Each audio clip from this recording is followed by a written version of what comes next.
Today, we're going to talk about a very curious and important story from the Bible, the story of the Tower of Babel. Have you ever wondered why there are so many different languages in the world? Why people from different countries and cultures can't easily communicate? The Bible tells us that this happened because of a plan by men that displeased God. The story is in the book of Genesis, chapter 11, verses 1 to 9. Let's read it together. Now the whole world had one language and a common speech. As people moved eastward, they found a plain in Shinar and settled there. They said to each other, "Come, let's make bricks and bake them thoroughly." They used brick instead of stone and tar for mortar. Then they said, "Come, let us build ourselves a city with a tower that reaches to the heavens so that we may make a name for ourselves. Otherwise, we will be scattered over the face of the whole earth." But the Lord came down to see the city and the tower the people were building. The Lord said, "If as one people speaking the same language, they have begun to do this, then nothing they plan to do will be impossible for them. Come, let us go down and confuse their language so they will not understand each other."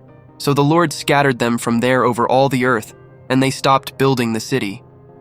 That is why it was called Babel, because there the Lord confused the language of the whole world.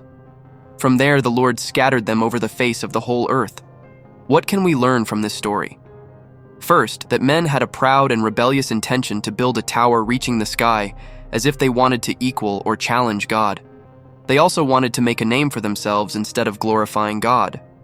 Second, God was not pleased with this attitude and decided to confuse their languages so they could no longer understand each other or continue the work.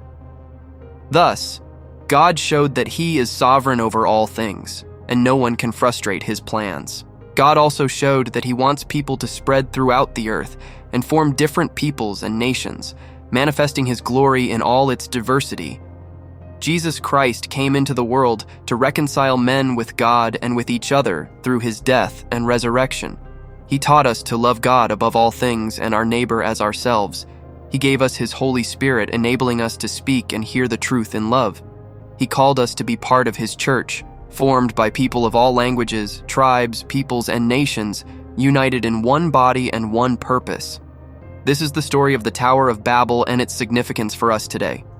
I hope you enjoyed it and learned something new. Please like, comment, share, and subscribe to the channel. Stay with God, and until next time.